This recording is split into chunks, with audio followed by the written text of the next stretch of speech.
I've been bird mad since I was a child, and although I was a commercial and landscape photographer, shooting anything from food to locations, I really didn't pursue wildlife.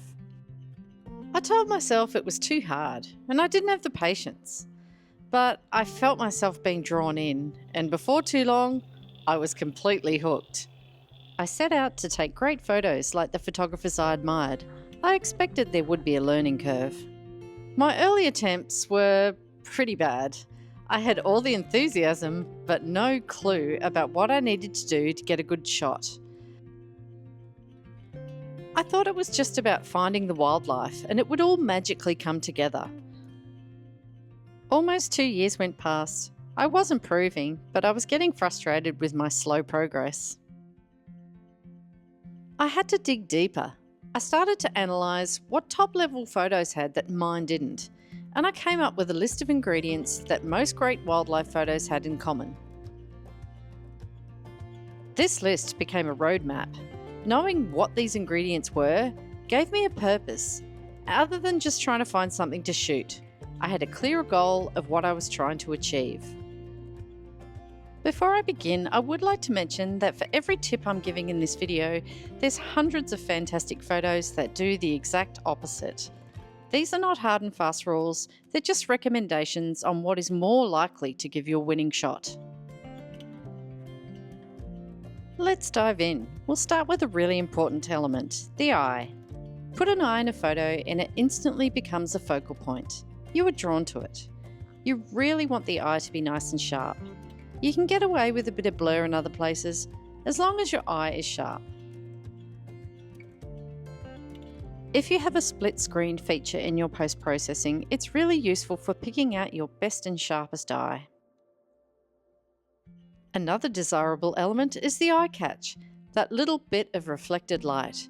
It elevates the shot and gives an added level of engagement to the photo. With birds, it generally looks better to have just one eye in the photo. Two can look a little bit kooky, but it can be fun too. Our next consideration is the subject in relation to the camera. Now, there are two schools of thought on this. Some subscribe to the notion that the photographer should be invisible and not impacting the subject in any noticeable way, and the body position and eyes should reflect that. I can appreciate this stance, but I personally love to capture the moment of connection, and I actively seek to photograph it. I like the subject to be looking at the camera, or at least in the direction of the lens. It's a personal choice which way you go with this, but either way, you do want a flattering body position, not one where the subject looks a little bit off kilter or disengaged. At least one eye should be showing clearly.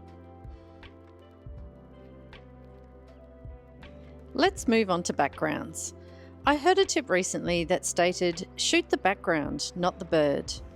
I don't know if I'd go that far, but it is helpful to try and be aware of everything in the frame, and not just look at your subject when composing a shot.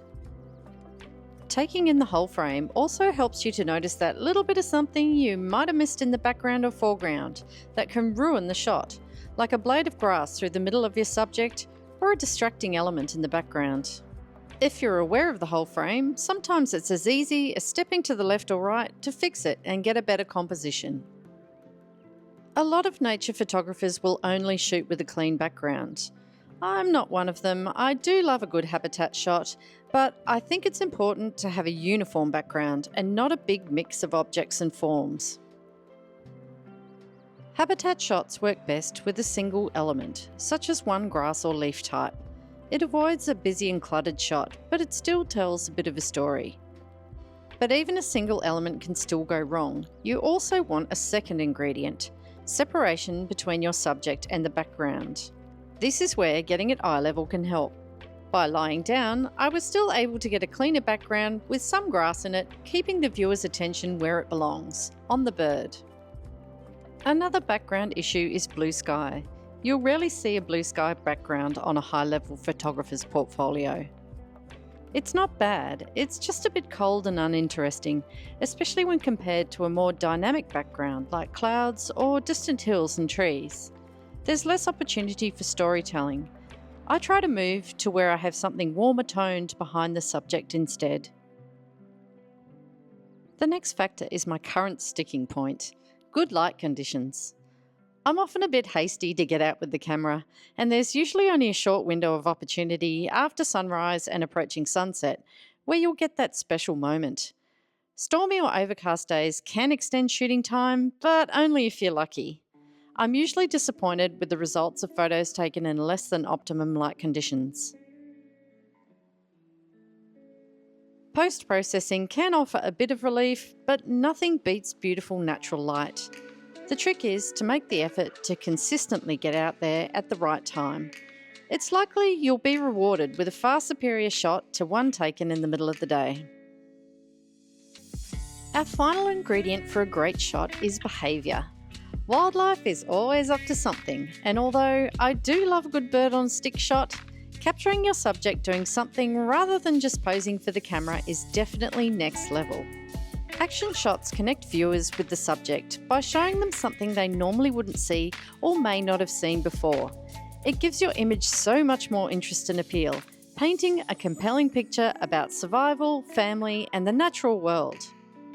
It usually does take some extra time and dedication, with some luck thrown in, but this is where getting to know your subject and returning to the same location again and again can be really valuable and reward you with something unique. And remember, it's better to get an extraordinary shot of an ordinary bird than an ordinary shot of an extraordinary bird, even if it's one you've photographed 100 times before. Let's recap our list of great ingredients. 1. A nice sharp eye. 2. The eye catch. 3. At least one eye in good view of the camera. 4. Good body position and engagement. 5.